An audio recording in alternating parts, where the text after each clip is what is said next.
এত সুন্দর ভিডিওটা একদমই আপলোড দেওয়া হয় না এই কয়েকদিনের ব্যস্ততায়। আর বাসায় এসে মনে পড়লো যে ভিডিওটা অবশ্যই এখন আমার দেওয়া উচিত, সবার সাথে শেয়ার করা উচিত। তো চুল দিয়ে তো এই যে দুর্বা ঘাস বেঁধে নিলাম, এটা কয়েকদিন আগের ভিডিও।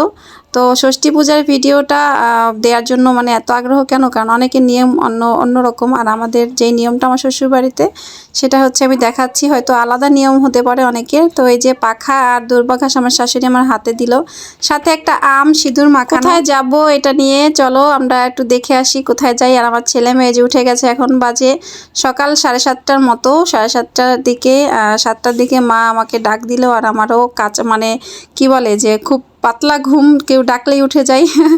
আর শ্বশুরবাড়িতে গেলে ওইভাবে আর কি ঘুমানো হয় না আসলে। বাইরে অনেকেরই শব্দ শোনা যায়, ঢাকার মতো না যে রুম আটকে ঘুমিয়ে রইলাম, সেরকম মানে অবস্থা থাকে না আর কি সবারই। তো এই যে আমরা নদীর পাড় চলে যাচ্ছি টুকটুক করে। আর কি সুন্দর, এই যে আমার বড় ননাসের বাড়ির পাশেই সুন্দর সুন্দর গাছ লাগানো আছে, সেই গাছের একটু ছবি তুলে নিলাম। আর এই যে আমরা এখন সবাই মিলে যাচ্ছি, মনে হচ্ছে কত বেলা তাই না, 7:30 বাজে সকাল। তো আমরা যাচ্ছি গরমের দিন, তাই আর কি এরকম লাগছে। শীতকাল হলে তো শীতে কাঁপতাম মনে। আর এই যে মা এখানে স্নান করার জন্য আসলে এগুলো আমাদের আয়োজন। সকালবেলা পাখা আর দুর্বা ঘাসের যে আটি বাঁধা হয়েছিল, ওগুলো নিয়ে আমরা স্নান করতে গেছিলাম। ওই যে মা আর আমি এখন।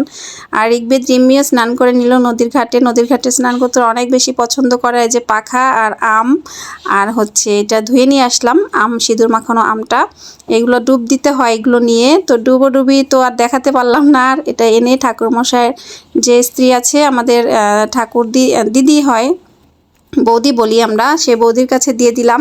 উনি এটা পুজোর কাছে রাখবে নিয়ে। আর এই যে আমরা ভেজা কাপড়ে জামা কাপড় এখন ছাড়বো, এই যে ছেড়ে দিয়েছি। আর এখন যাব মন্দিরে একটু টুকটাক একটু দেখবো যে কিভাবে কি আয়োজন হচ্ছে। ষষ্ঠী পুজো অনেক দিন আগে আমি এখানে ছিলাম, তারপর অনেক দিন প্রায় কয়েক বছর 4-5 বছর আগে একবার ছিলাম। আসলে ওইভাবে করে আমাদের ষষ্ঠীতে থাকা হয় না, এবার ঈদের ছুটিতে গেছি। আর পরে গেছে ষষ্ঠী পুজো, আর আমি 2 দিন আগেই গেছিলাম, সবার আগেই গেছিলাম, গিয়েই পেয়ে গেলাম ষষ্ঠী পুজো। আর মা এখানে ফল কাটছিল, পুজোর ফল, আমরা যে ফলটা আগের দিন কিনে এনেছিলাম লেকপাট থেকে। তো মা আর আমি কেনাকাটা করেছি। আর এই যে এখানে নৈবেদ্যর জন্য এই যে সাজানো হচ্ছে বিভিন্ন আসলে আচার আছে পুজোর। আমি খুব বেশি যে জানি তাও না, তেমন কিছুই জানি না বলতে গেলে। তো মা যে সব কিছু গুছিয়ে গাছিয়ে দিচ্ছে, এখানে ফল কাটছে, শসা এনেছি, তারপরে আপেল, কলা, আর হচ্ছে আম এনেছিলাম সিজনাল ফল। তারপরে এই যে বাচ্চাদের জন্য দুধ গরম করতে চলে আসছি, আমি ওদের একটু দুধ খাইয়ে দিব সকালবেলা, দুধ মুড়ি। আর দুধ মুড়ি খাইয়ে আমি এই যে একটু হাঁটাহাঁটি করতেছি এখন। আর কি প্রসাদগুলো এই যে মা সব করে রেখেছে এখানে, আমার কিছুই করতে হয় নাই, মাই সব কিছু রেডি করে রাখছে। আমি শুধু জাস্ট মন্দিরে আমরা এখন নিয়ে যাব আর কি। এই যে সব কিছু গুছিয়ে গাছিয়ে সুন্দর করে রেখে দিয়েছে। আর ওই যে আমাদের ঠাকুর আসন দেখতে পাচ্ছেন বাড়ির। আর এই যে পিকু এখান থেকে একটু উকি দিল জানালা দিয়ে।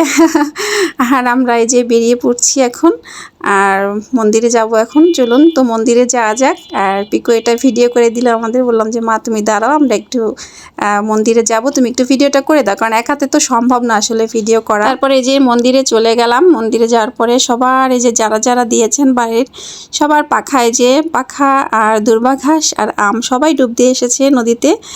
খুব মজার বিষয় তাই না, খুব ভালো লাগে না এইসব আচার আমার কাছে খুবই ভালো লাগে, কিন্তু আমি ভাগে পাই না ওরকম, এই জন্যই শিখতে পারি নাই।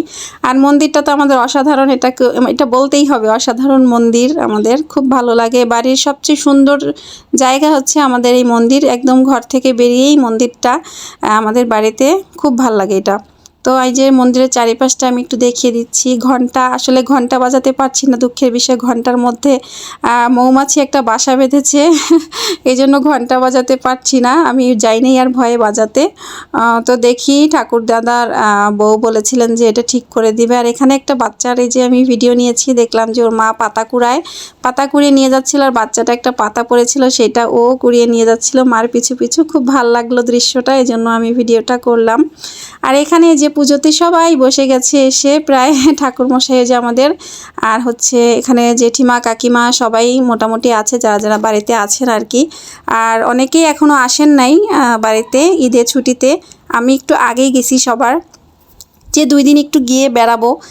তো এই যে আমার যা আছে একজন, তারপর হচ্ছে এই যে জেঠিমা আছে, তারপরে দুইজন যা এখানে, তারপরে যে জায়ের ছেলে, ঠাকুরমশাই, মা এখানে বসা, ঠাকুরমশাইয়ের বউ, তারপর হচ্ছে কাকিমায় যে বসা এখানে। খুব ভালো লাগতেছিল আমার, মন্দিরে গিয়ে মনটাই ভালো হয়ে গেল। তো কারা কারা এরকম ভাবে ষষ্ঠী নিয়ম করেন অবশ্যই জানাবেন যারা ষষ্ঠী করেন। তো বাড়ির বাইরে থেকেও লোক আসে ষষ্ঠী দেখতে। তো এর মধ্যে আমাদের টুকটুক চলে আসলো, এই যে আমাদের টুকটুক ওর মাকে নিয়ে চলে আসলো। গতকালকে গিয়ে মানে আগের দিন গিয়ে আর কি ওর মাকে বলে আসছিলাম, আর মা বলে আসছিল যে আমাদের বাড়িতে আসতে। এই যে আমার ছোট জায়ের ছেলে, আমাদের ঋতবানকেও মিস করতেছি। ওরে আমি মানে খুব ভালো লাগতো, কোলে টোলে নিতাম আর কি বাড়িতে থাকতে। অনেক দিন পর আমাদের ঘরে ছোট বাচ্চা, খুবই ভালো লাগতেছিল। কয়েকদিন ছিলাম বাড়িতে, ভালোই লাগছিল। 2 দিন এসেছিল ওর মা ওকে নিয়ে। তো 2 দিনে একটু মায়া হয়ে গেছে তার প্রতি যেটা হয় আর কি, বাচ্চাদের দেখলেই আসলে বলে না, বাচ্চা হচ্ছে নিষ্পাপ জিনিস, দেখলেই মায়া, না দেখলে ছায়া যেটাকে বলে। তো এখানে ঠাকুরদায় যে পুজো করছিল খুব ভালো লাগছিল, ফুল বেলপাতায় যে কয়েক ধরনের জবা, সাদা ফুল বেলপাতা দিয়ে খুব ভালো লাগছিল। পুজোর আচার আচরণ করছিল। আর এক জেঠিমা ওখানে এই যে করতাল বাজাচ্ছে, ঠাকুর দাদার বউ হেল্প করে দিচ্ছে। উনরা থাকলে আমাদের আসলে কোনো টেনশনই থাকে না। আর এই যে পাকনা বুড়াটার একটু ভিডিও নিয়ে নিলাম কিভাবে তাকাচ্ছে, মনে হয় যেন কোলে উঠায় নেই, এখনই কোলে উঠে জোরে একটা চুমো খাই। যাই হোক, সবাই ওর জন্য আশীর্বাদ করবেন, ও যেন সুস্থ থাকে, ভালো থাকে, আর একটু একটু করে বড় হয়, মানুষের মতো মানুষ হয়, এই আর কি। তো ভিডিওটা ভালো লাগলে কিন্তু অবশ্যই লাইক শেয়ার কমেন্ট করবেন। আর আমাকে পাকনা বুড়ার দিকেই শুধু আমি তাকিয়ে আছি, ভয়েস আর কি দিব। পুজো হয়ে গেছে, প্রসাদ নিতে চলে এসেছি, এখন আমরা প্রসাদ খাবো। তো সবাই ভালো থাকবেন, সুস্থ থাকবেন, সবাইকে টাটা বাই বাই। অবশ্যই লাইক শেয়ার কমেন্ট করবেন।